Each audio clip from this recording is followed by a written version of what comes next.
had so many miracles every time I went to India, which was every year for 10 years. And it is in this interview that you will get to learn of Ruth Harris's greatest miracle of all, and of her love for Sai Baba, something that was a totally new experience for her, for a reason. I was an atheist for so long, it took a lot of different experiences to really grasp who I was, who he is, who God is. And no matter how big the challenge, with her faith in Sai Baba, even her greatest challenges were overcome. The Alzheimer's experience, it lasted 2 years. Alzheimer's disease. She had it confirmed by her doctors. So I went to a neurologist that did an MRI, because people will say, oh, you really didn't have it. Well, I have an MRI to prove it. And a neurologist that did all the tests and everything, and sure enough, I had it. It's the story of Sai Baba and his ongoing interactions with Ruth Harris. Welcome to Souljourns. This interview was recorded on February 28th, 2021.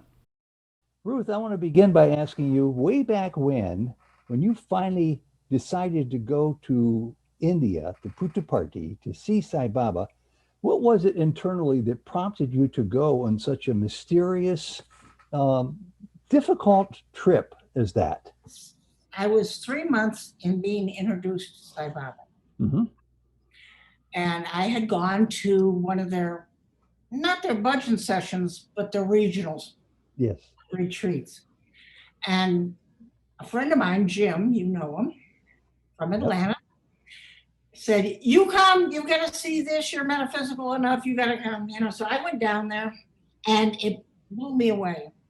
So 3 months later, Jim, whose sister lives in Murphy, where I live, wanted to go to India. And his sister did not want him to go alone. He was fine going alone. So he called and he says, why don't you just travel? I've never been there. You've never been there. I said, I don't want to go to India. And he says, well, just call and see if they have any tickets and what it costs. And I got one. Here, call the agency in Atlanta. And I said, all right, I'll check it out, but I'm not planning to go, Jim. And sure enough, they said they had no seats, none. I said, yes, I can. I'm not going to India. I have no reason to. I've just learned about this. And he says, well, how about get on the waiting list? I said, all right, I'll do it to placate you, but I'm not going to India. So I called him back and I said, is there such a thing as a waiting list? He says, well, when you hung up, a seat popped up and we took it on your behalf. I said, oh, okay. And he says, we want your credit card number now. I said, all right, I'll go to India. And I called Jim back and I said, well, I guess I'm going to India. And I do have the time and I did have the vacation. And his sister, that was a friend of mine, I said, okay, I'll travel just to do that. And on that trip, I wish I recorded all the miracles that happened. Just one after, little ones and big ones. Like we of course didn't get seats together. It's a 23-hour trip. And so we went up to the counter to see if they could change things around. And the people in front of us said, we don't have any seats. We can't change them. Everybody's taken. And Jim and I looked at each other and said, might as well ask. And they looked at us and they said, yeah, we can change you. And it was things like that the whole trip. And I began to realize this was way beyond coincidence, way beyond coincidences. And of course, that's when you had your interview at Atlanta Center, and I had my first interview, and it was Jim that was called in. Swami went by Jim, and he says, interview? Do you remember the year that was? Do you remember what year that was? 99. 1999. I was so glad to meet you then and there in Baba's presence, except I was a bad boy. You were a bad boy. I did all the talking. but I would pause now and then, and nobody from the Atlanta group would go like this, Swami. And so you just encouraged me to talk more. It's your fault, Ruth. It's my fault. Well, here's what happened. I knew the Atlanta group was going in away from you alone. So talk away, Ted. Take the time. Well, that was an outstanding trip. Just very, very memorable. Can you remember anything significant that you recall that stayed with you since 1999 from that first trip that you had to see that you got to see Sai Baba? I've had so many miracles every time I went to India, which was every year for 10 years. About the same time that anyone from, the Midwest went. It's too hot other than December and January. Yeah. But I remember so much about it. It's like embedded into the brain. There's a lot of things in life I forget, and more every day. Yeah, me too. But every incident is like time stopped. Just absolutely stopped. I felt, even in being the first interview, and I didn't know, I wasn't part of Atlanta really then. And I asked the Atlanta group if I should get a ribbon. In those days, we had ribbons. And they had to vote on it because I wasn't really a member. I went, all right, well, that's the way it is. And next to me in the ashram, in the room, was the British Columbia people. And I told them, that they're voting on a ribbon. And they said, oh, that's silly. And they gave me their ribbon. And so Atlanta voted, and they said, yeah, come on. Because all the old, and Tommy was there, Jim was there, Rusty was there, the whole Atlanta group. And I didn't even know the Atlanta group was there. And they said, yeah, we voted. Well, I knew enough at that time to say I probably shouldn't keep both ribbons. No, I said, no, I better not do that. So I gave the ribbon back. Well, by the time I got up there, when we all went up, I still felt like I wonder if the Atlanta group resents my being there. Because I gathered that interviews were rather important and special, and I would be hogging the time. So I kind of felt bad. And then I looked up and there was somebody from Cleveland in the interview. And then I looked up and there was all the British Columbia people. I said, I was meant to be here. It was Swami's way of saying yes. I want to ask you a question about that, because I know something about Baba's messages, as do you and all devotees, because we've heard them thousands of times and we love them. But he says to repeat after me, I am God, I am God, I am no different from God. He says it's your duty to do that because you are to become awakened in this lifetime, not the next lifetime or 20 lifetimes from now, but this one. I've since come to know some of the people of your Atlanta group. They are what I would call, they're self-aware. You impress me as being one of those people as well. Yes or no? You don't feel like it. And when I talked to those friends of yours, I was one of them. They were young when they were in Atlanta, and I was one of their mentors. They have that on their website, by the way, so I can say it. They now introduce themselves all the time, and I think it's appropriate, and they know it. They say, we're in our bodies. We're human. We have human traits. And we're also, like everybody, spiritual. We happen to focus on our spirituality. Mm-hmm. We really pay attention. So we've learned a lot about transforming ourselves, our behavior, all those things that other people will learn this life or another life. That's their business. But I know, I don't know if you know who K.M. Swami is. Okay. He used to be the principal of the higher education in Swami. He's retired now. Okay. And he said something that kind of answered what you're saying and taught me. He says, Swami is a man. He's in human form. And he is a man. Oh, and he's God. And that's in keeping with the lesson that he gives to all of us, that The time is now for awakening. So let me put it this way. Nobody's special in the Psi group. That's a given. Nobody has the inside track. That's a given. But there is this spiritual ladder that has rungs on it. I don't know, maybe 10, maybe 1,010 rungs. I don't know.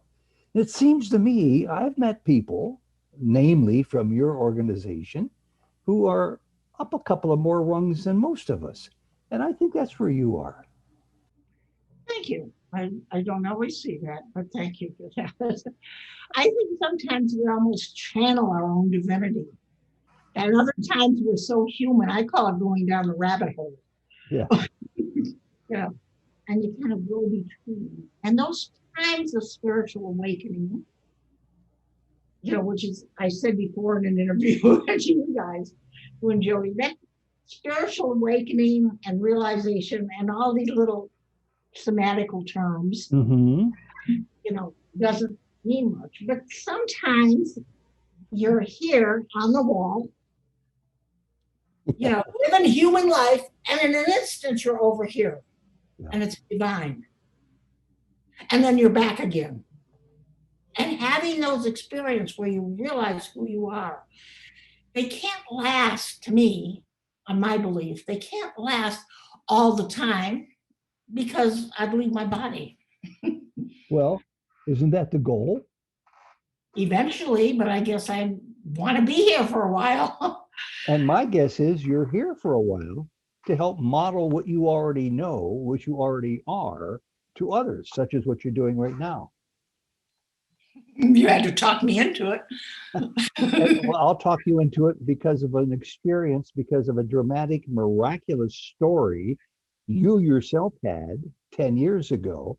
I'm weaving comments from a talk you gave to the Atlanta group not so long ago, maybe a year ago, with this talk. And in that talk, you talked about having been diagnosed as having Alzheimer's. And long story short, Baba removed that from you? Yes. It's still a miraculous story for me to think about today. And I've known about it now for a year or so. Well, I've had lots and lots of miracles and happening. And I don't think it's because I'm special. I think it's because I'm hard-headed. I was an atheist for so long. It took a lot of different experiences to really grasp who I was, who he is, who God is. And so a lot of things happened to me, not because I'm special, as I said, it's because that's what it took to change that framework, to change the little pathways in the brain that were over 50 years of there isn't a God. So some of us need different ways. And the Alzheimer's experience, it lasted 2 years. I had gone to the doctor because I was doing some training down in Atlanta for the old company Kinkles. That's another story. But I couldn't eventually operate the down copy machines. Now, they're pretty easy to operate. Buttons.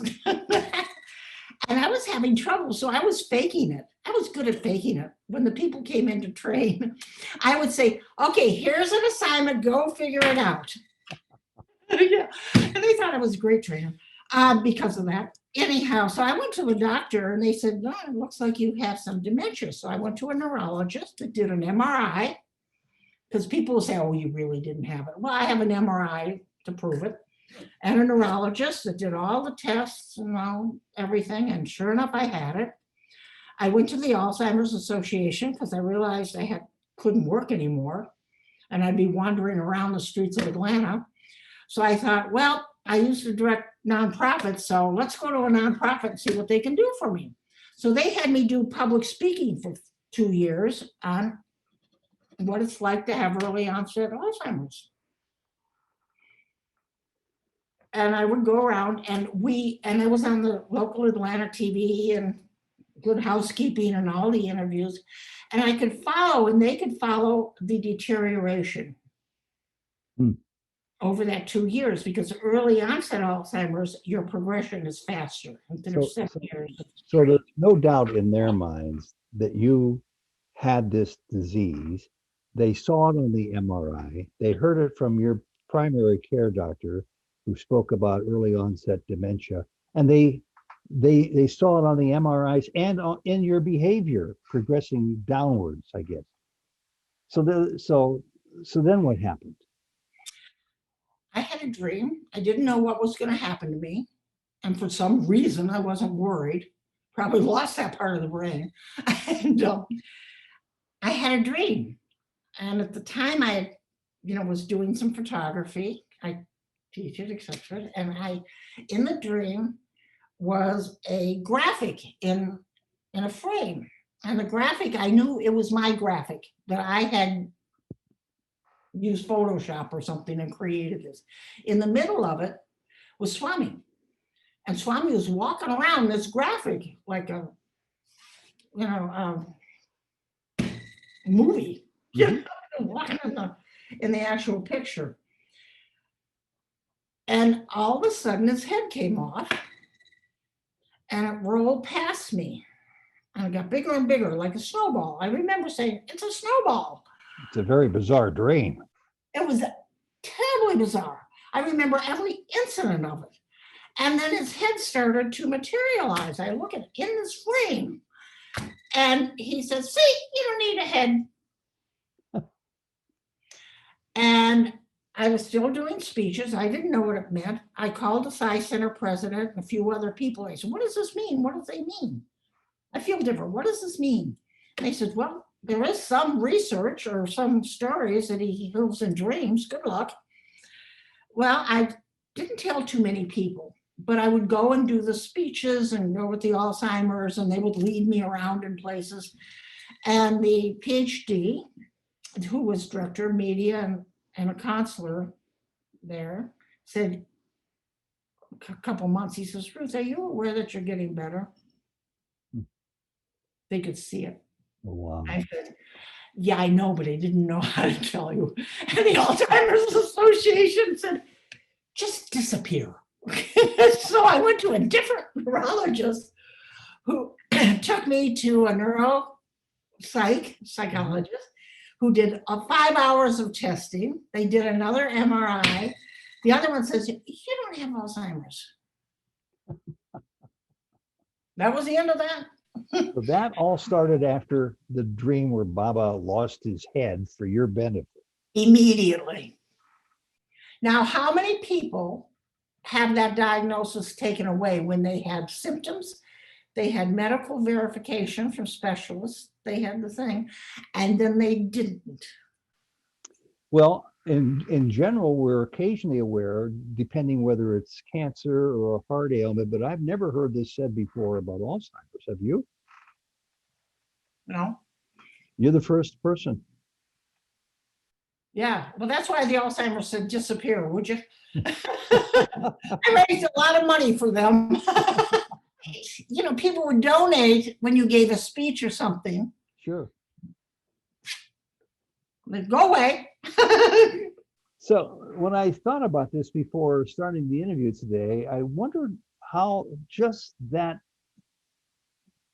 awareness and outright change in diagnosis and healing, it's the only word I can come up with, since 10 years ago, how has that impacted your life? Do you dwell upon it? Do you recall it? Do you try to make sense out of it? Or do you just accept it and move on? It's there. Once in a while, I will tell people if it's appropriate for their benefit, but I sure don't go around saying, I was killed. Well, and try to explain that to somebody who isn't anything. And a lot of times, and I had even said to the Atlanta Center, I'm hesitant to talk about it, because I had a lot of people say that just didn't happen. That just didn't happen. I said, Yeah. I've got enough substance. I had a similar story about my heart. Really? Yeah, this was before the Alzheimer's. I was getting chest pains living in Atlanta. And there was one of our dear friends that was at the time a fellow in cardiology at Emory, fixed me up with the cardiologist. And they did one of those stress tests and whatever. And I'm sitting there in the stress, laying there on the stress test while they're giving me the epinephrine.